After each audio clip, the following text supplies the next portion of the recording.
Hi, I'm Kevin, And I'm Amanda. and we are serving up All that jam.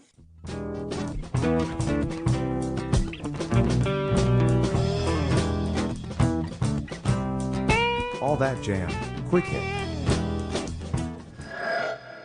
New Year's, new studio, and more with Vinnie Amico. Oh, okay. So you guys have had a chance to get together in the studio with Nate? Not yet. We're working on that now, so we're hoping to get in early part of next year and bust out a bunch of tracks and get it all mixed and ready and get it out. Do you normally road test stuff first? We normally road test stuff first, so that's the thing. A lot of the stuff you're hearing now will most likely be in the rotation for the next release.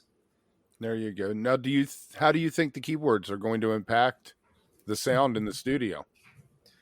It's gonna same as live. I think that's the thing about Nate. He's really good. So he's not gonna shove himself on us and overplay things. He's just gonna play the right thing at the right time for the right thing. Thing is, with Mo albums, if you listen to them, there's a lot of keyboards on them because we always put keyboards on stuff. We put keyboards in a lot of different songs on a lot of different records.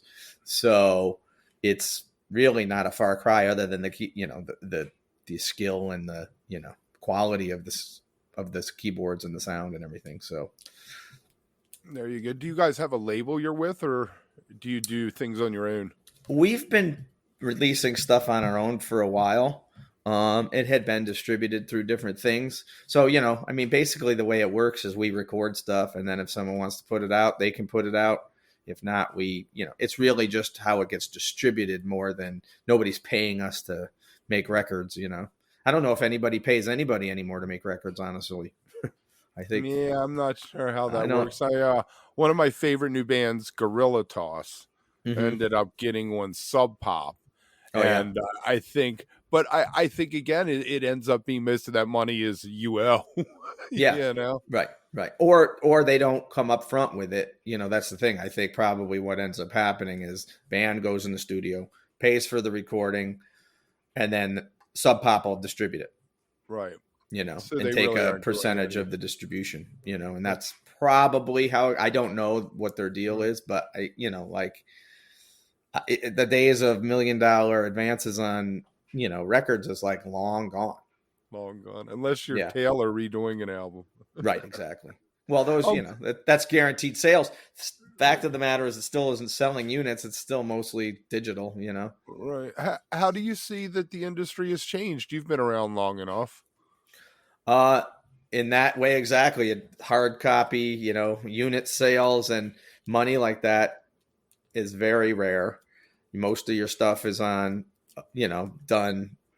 via the internet or Spotify, YouTube, any of that stuff, and they pay like crap. So Right. you tour. I saw we saw a thing about we saw a thing about Spotify we talked about yesterday on our show where their new rule is if a song doesn't have 1,000 listens, downloads, whatever they call them, that you can't even get any money now. You can't even Right, get the $6 for a sandwich every right, month.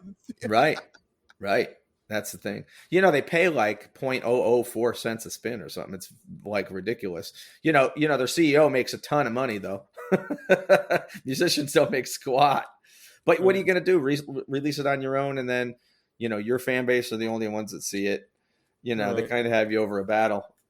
I So mean, and then they only buy it once. Like you get paid every spin on right. Spotify, I think. Whereas So that changes the it's business model on the other end too, with live shows become that much more important. Merchandise, yep, driving people, I guess, through your website. yep, yep. Through your YouTube channels, through all your channels, so that they can see you. That's the thing, and that's why content is so important. So, and it's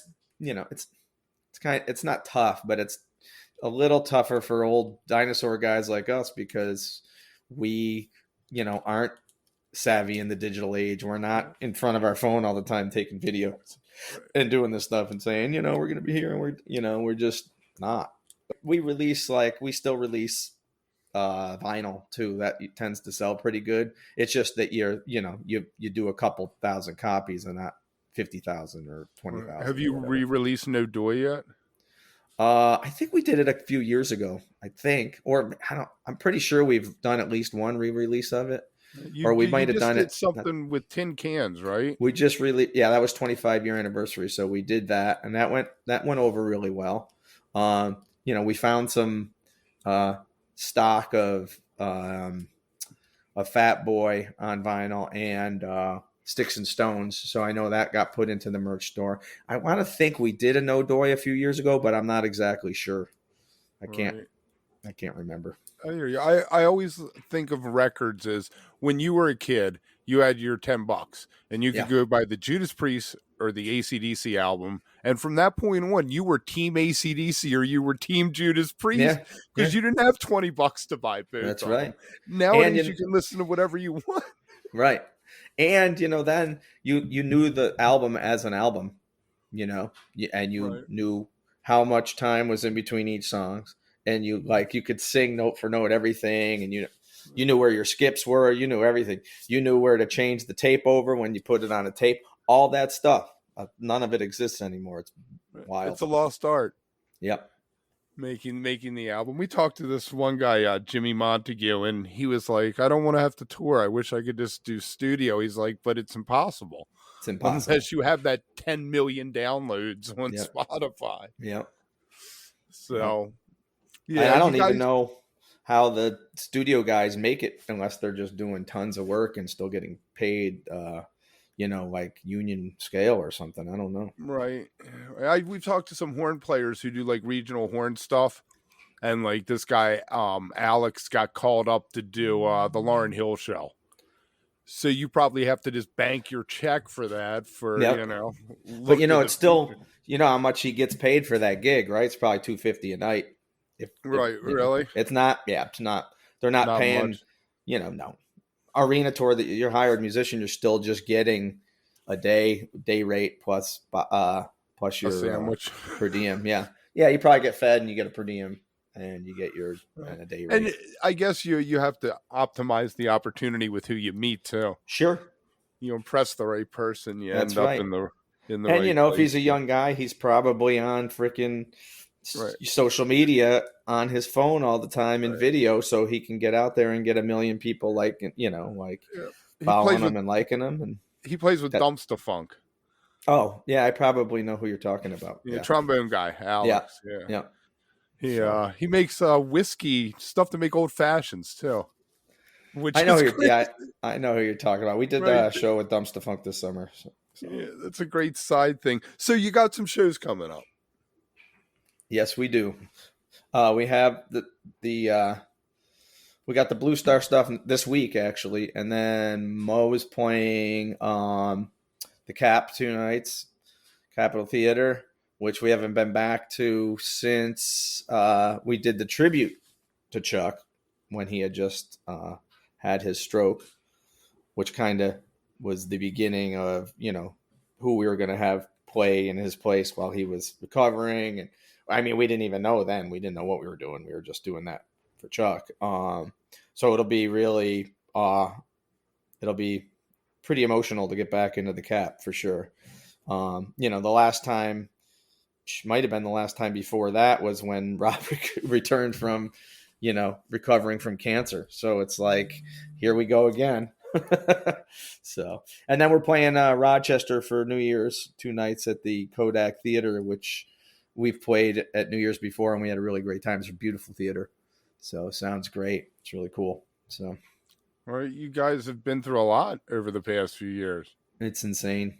It's hopefully we win the award for the most resilient band, between cancer, COVID, and stroke. We're 5 or 6 years of being out of commission or just having, world-ending stuff and, put right in our faces and figuring out how to get through it. You want to talk a little bit about the fans? Because they've really come through for you guys and been waiting and hungry for what was next. Yeah, I mean, our fans are amazing. We've been doing this a long time, and so we have a lot of very loyal fans who stick with us through thick and thin. And we've gotten to know a lot of those people personally, just because, when you do 10 shows in the Northeast and they're at every one in the front row, you tend to eventually meet them and talk to them. And a lot of times you find out they're really good people, and, they're very similar, and, they like the same things you do. So you end up, like a lot of those people we end up hanging out with, or go out after show, you get a drink with them, whatever happens. But tend to, get to meet and know a lot of those people and appreciate them even more for who they are as people, but also for the support they've given us over the years. And, both financially and otherwise, they spend a lot of money. They go to a lot of shows, they buy merchandise, they buy hotel rooms, and hopefully I'm guessing they like what we give them back, as entertainment. They wouldn't be there. They keep coming, and I think, even some of the friendships and how we're their band and how, they feel attached to us it's pretty reciprocal, I think. If you are enjoying All That Jam, please like and subscribe to our social media channels at All That Jam Pod on Twitter, Instagram, and Facebook, or visit our website, allthatjampod.com. Make sure to sign up for our email list and tune in every week for new episodes.